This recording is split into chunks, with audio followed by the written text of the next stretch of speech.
WhatsApp guys, কী অবস্থা, কেমন আছেন? আবার আপনাদের স্বাগতম জানাই আমার এই ছোট্ট পরিবারে। লম্বা একটা ব্রেকের পর চলে আসলাম আবারও আপনাদের মাঝে। আজকে আমরা যাচ্ছি বাংলাদেশ জাতীয় চিড়িয়াখানা, যেটা ঢাকা মিরপুরে অবস্থিত। চিড়িয়াখানা প্রবেশের জন্য আপনাকে অবশ্যই 50 টাকা এন্ট্রি ফি দিতে হবে এবং আপনি এই 50 টাকা এন্ট্রি ফি দিয়ে বিভিন্ন ধরনের পশু পাখি এবং বিদেশি পশু পাখি দেখতে পারবেন খুব সহজে। সত্যি কথা বলতে এই চিড়িয়াখানায় বর্তমানে 134 প্রজাতির 2150টি বেশি প্রাণী রয়েছে এবং এই চিড়িয়াখানার মধ্যে 58 প্রজাতির স্তন্যপায়ী প্রাণী রয়েছে, যার মধ্যে বিশাল বড় বড় প্রাণী হচ্ছে হাতি, চিতা, জেব্রা, জিরাফ, হায়না, নাম না জানাও অনেক প্রাণী। তো গাইজ, এখন আমরা আছি চিড়িয়াখানার ভিতরে। দেন আমার সাথে আছে আমার পিসি টুনটুনি সোনা পাখি, অ্যান্ড আমার সাথে আসছে আমার ছোটো ভাই অ্যান্ড বড়ো ভাই। দেন তার সাথে আসছে আমার নানা। ফ্যামিলি নিয়ে ঘুরতে আসছি এবং আশা করি পুরোটা সময় পাশে থাকবেন অ্যান্ড দেখবেন ভিডিওটা।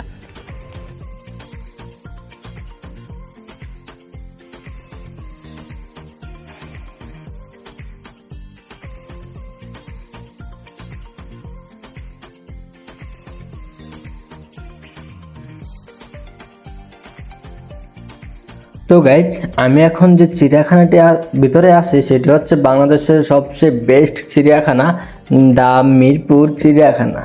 এই চিড়িয়াখানার আয়তন হচ্ছে 213.41 একর জমির উপর অবস্থিত। এই চিড়িয়াখানার ভিতরে 21টি সিংহ, 9টি জলহস্তী এবং বাঘ রয়েছে প্রায় 11টির বেশি।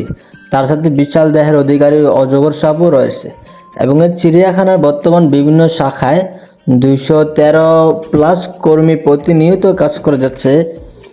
এই চিড়িয়াখানা প্রবেশে আপনাকে টাইম মেনটেন করতে হবে অবশ্যই, কেননা সাপ্তাহিক একদিন বন্ধ থাকে, সেটা হচ্ছে রবিবার, অ্যান্ড সপ্তাহে 6 দিন চিড়িয়াখানাটি ওপেন থাকে।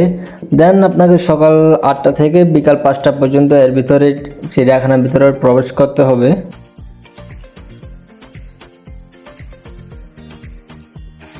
তো গাইজ, এদিকে আইসক্রিম মামা আমাদের দেখে আইসক্রিম খাওয়ার জন্য অনেক বায়না করলো। দেন আমরা কেউ আইসক্রিম খাবো না, পরে ওরে জিজ্ঞেস করার পর বললো যে আইসক্রিম খাবি। দেন আমার জন্য একটা আইসক্রিম নিলাম। তারপরে যা ঘটলো তা একদমই আমাদের কল্পনা বাইরে ছিল, কেননা আইসক্রিমটি যখন আমরা নিয়েছিলাম তখন আইসক্রিম ফ্লেভারটা খুব ভালোই ছিল, এটাই বললো মামা। তারপর যেন আইসক্রিমটা খাওয়ার সময় আর তেমন একটা পছন্দ হয় নাই। দেন কি আর করবো।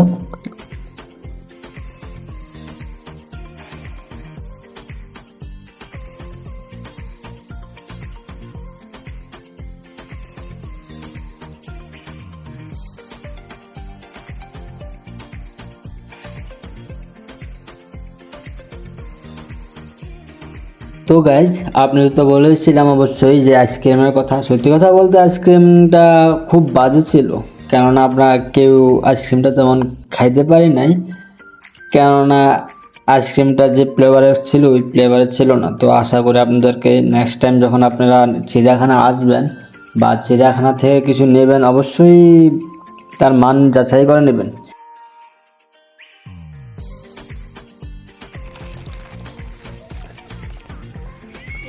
আরে ভাই, এখানে কি থাকে? কুমির? আরে কুমির তো মনে হয় না বাজু।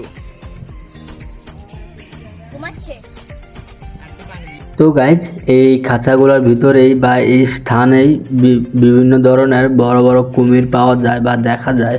সাধারণত বিদেশি কুমির বেশিরভাগ দেখা যায় এই খাঁচাগুলোর ভিতরে। দেন আমি আপনাদের একটু দেখানোর চেষ্টা করতেছি। আপনারা অবশ্যই দেখতে পাইতেছেন যে এখানে যে বড় বিশাল আকৃতির কুমির দেখা যাচ্ছে, সেটা হাঁটতে পারতেছে না, বা অবশ্যই হাঁটতে পারে কিন্তু মানুষ দেখলে একটু চলাচল কম করে।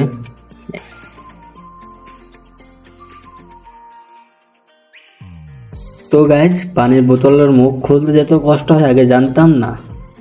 দেন তারপরে পানির মুখ বোতল খোলে, দেন তারপর আমরা পানি খাইলাম। খাওয়ার পরে এখন সামনের দিকে যাবো, যে বাকি অংশটুকু আছে সেই অংশটুকু শেষ করব। দেখি কতটুকু কভার করতে পারি এবং আপনাদের দেখাতে পারি। সাথে থাকুন।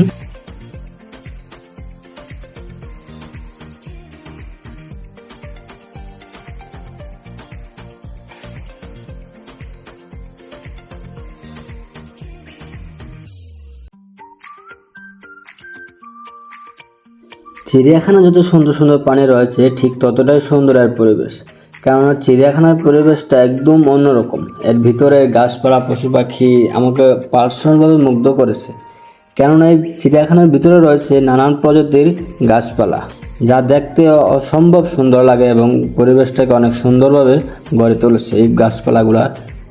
সত্যি কথা বলতে পশু পাখি পাশাপাশি এর পরিবেশটা অনেক সুন্দর। আমি অবশ্যই আপনাদেরকে বলে রাখবো এই যে পরিবেশটা সত্যি অসাধারণ, এক কথা অমাইক।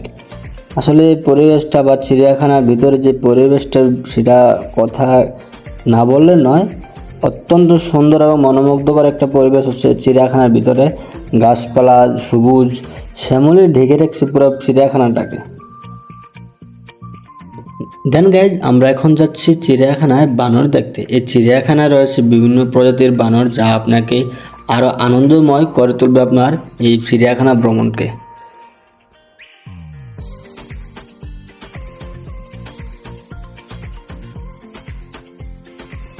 তো গাইজ, এবার আপনাদের পরিচয় করে দেব একটি বানর, যেটার নাম বেশিরভাগ উল্লুক নামে পরিচিত। এবং এই বানর যখন লোকজন দেখে ঠিক তখনই ওরা ডাকতে শুরু করে। আবার ওদের ডাকগুলো অনেক মিষ্টি এবং খুব আনন্দময় হয় আর কি, যা আপনাদের কাছে তুলে ধরবো।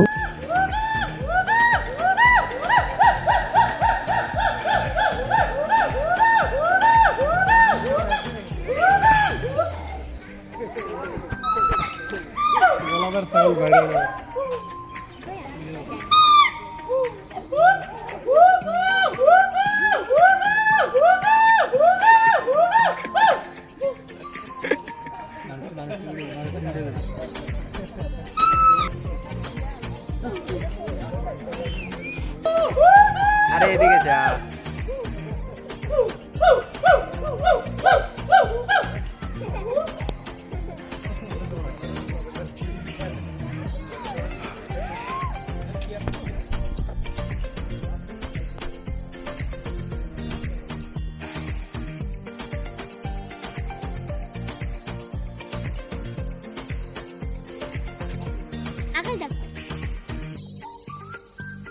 বৃষ্টি হবে? হ্যাঁ, বৃষ্টি হবে। এখন বৃষ্টি হলে বাসা যাবা কিভাবে? বাসায় যাওয়াটাই ভালো। এখন যাবা কেমনে? হ্যাঁ, বের হতে অনেক আসলে সত্যি কথা বলতে এখন তেমন একটা লোকজন নাই, তাই না? নাই কেন জানো? হয়তো পশু পাখি কমে গেছে, তাই না? আগে আগে তো অনেক লোকজন ছিল বা লোকজন আসতো, এখন তেমন একটা আসে না, ঠিক না? যখন আমি এসেছিলাম অনেক বসবা, বৃষ্টি হবে, বাইরেতে অতিরিক্ত বৃষ্টি, লেট করা যাবে না।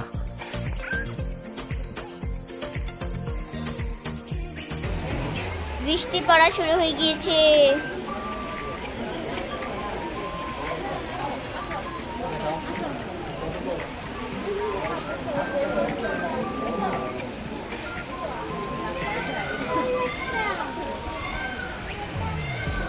ভাবছি যাবো কিভাবে, তোমরা হেল্প করে দাও।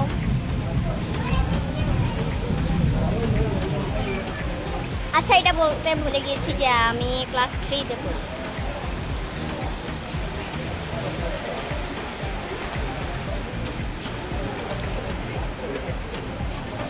ঝমঝম বৃষ্টি পড়ছে।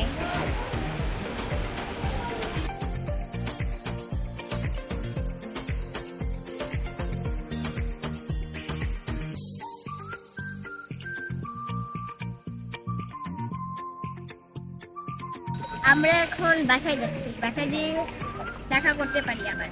আচ্ছা এই যে বাবা, আচ্ছা, এখন আজকে যে ঘুরলা কেমন লাগলো এটা বলো আমাকে। বৃষ্টি হয়েছে, ভালো। এই ওয়েদারটা কেমন ছিল আজকে? এই যে বৃষ্টি, খারাপ ছিল কেন? আজকে রোদ দেখেছি প্রথমে, তারপরে কেমন জানি মেঘে ঢেকে। তার জন্য কি মন খারাপ যে বৃষ্টি হচ্ছে, ভালোভাবে ঘুরতে পারো নাই? হ্যাঁ, তার জন্য মন খারাপ। থাক, মন খারাপ করো না, আবার নেক্সট টাইম হবে ইনশাল্লাহ। ওদেরকে বলে দাও যাতে আবার পাশে থাকে সবসময় ভিডিওগুলো। আমাদের পাশে থেকো তোমরা, আই হোপ আর লাইক করে দিও। কন্টিনিউ ভিডিও পাবেন ইনশাল্লাহ, আশা করি। All the best, tata. বাসায় গিয়ে দেখা করতে পারি।